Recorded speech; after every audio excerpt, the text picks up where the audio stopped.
안녕하십니까. LA에서 활동하고 있는 정찬용 변호사입니다. 오늘은 흔히들 많이 일상에서 겪으시는 것, 이렇게 돈을 꿔줬는데 못 갚는다. 이런 상황을 어떻게 대처해야 하는가. 그래서 처음부터 아예 꿔줄 때 뭘 써야 되나? 이런 것들에 대한 질문이 있잖아요. 아니면, 쓴 것도 없고 그냥 캐시로 빌려줬는데 이거는 돌려받을 길이 없는 건가? 이런 거에 대해서 한번 얘기해 보겠습니다. 가장 돈을 빌려주실 때 좋은 방법은 당연히 차용증을 쓰는 겁니다. 차용증에 누가 언제 누구한테 얼마를 부어줬고, 그래서 기한은 언제까지고, 또는 담보물이 있으면 담보물 설정이 이렇게 되어 있고, 그죠? 그래서 부동산이 상대방이 있으면 부동산의 담보 설정이 되도록 Deed of Trust라는 게 있습니다. 한국식 얘기하면 등기사무소, 여기서는 리코딩 하우스로 하는데 거기다가 아예 기록을 해놓고, 그럴수록 나중에 돈을 안 갚았을 때 컬렉션 하기가 더 쉬워집니다. 그리고 그 조항 안에 변호사비를 이기는 쪽이 지는 쪽한테 청구할 수 있다, 이런 거 한마디가 더 들어가 있으면 나중에 변호사비도 청구할 수 있고, 이러면서 좋죠. 보통은 이렇습니다. 애매하게 10,000불, 20,000불, 한 50,000불 이하 이런 식으로 빌려주는 게 많은데, 이거 변호사 써서 소송해봐야 변호사비도 안 나오게 생겼거든요. 그런 식으로 준비가 안 돼 있을 때 나중에 소송이가 이게 애매해지는 겁니다.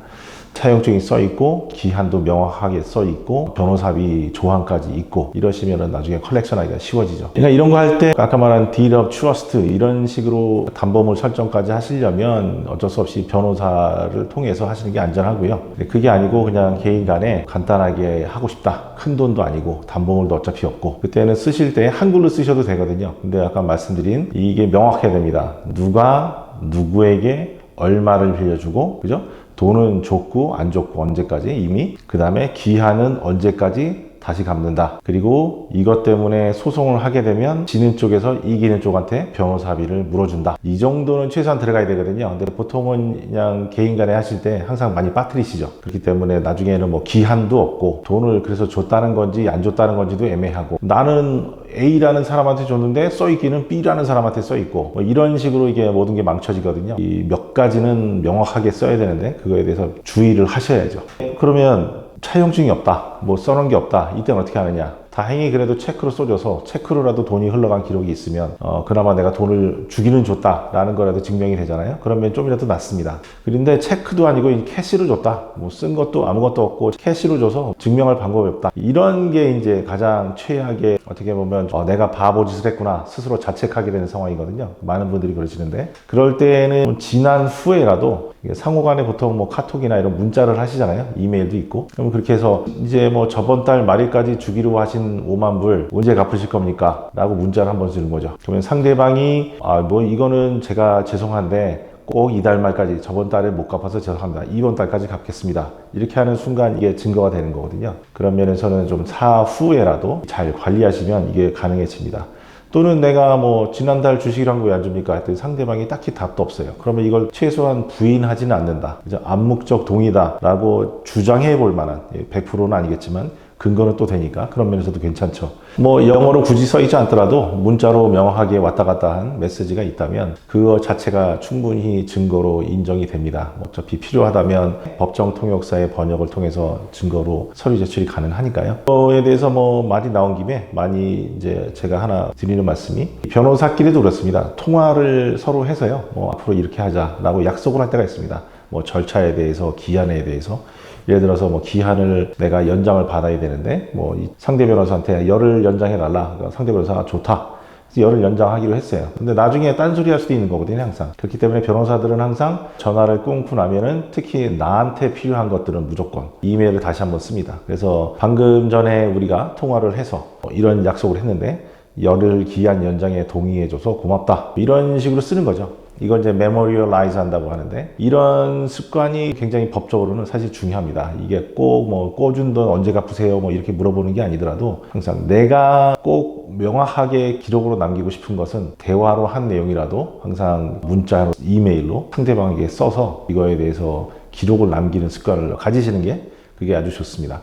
그래서 이달 말까지 내가 갚기로 했는 돈인데 상대방이 아니다, 한 달 더 줄 테니까 뭐 천천히 갚아도 좋다, 이런 말이 있으면 나중에 지나고 나서 그때 왜 안 갚았냐 이래버리면 할 말 없거든요. 그러지 말고 그때 바로 쓰시는 거죠. 기한을 한 달 연장해 주셔서 감사합니다. 그래서 흔히들 개인 간에 돈 꿔주는 문제는 뭐 작게는 5,000불, 10,000불 이하 이런 거는 스몰 클레임으로 하시면 되고요. 보통 소장이 들어가면 한 달 후에 날짜가 나오는데 그 날짜에 가서 내가 영어가 부족하면 통역해 줄 사람 한 사람 같이 가시면 되거든요. 그래서 판사님 앞에서 뭐 변호사한테 상의하듯이 그냥 상황을 설명하면 양쪽 의견을 듣고 알아서 결정을 해줍니다. 근데 뭐 10,000불이 넘었는데 내가 그 돈을 10,000불 이하로 깎아서 판결을 받을 생각은 없다, 이럴 때는 정식 재판을 하셔야죠.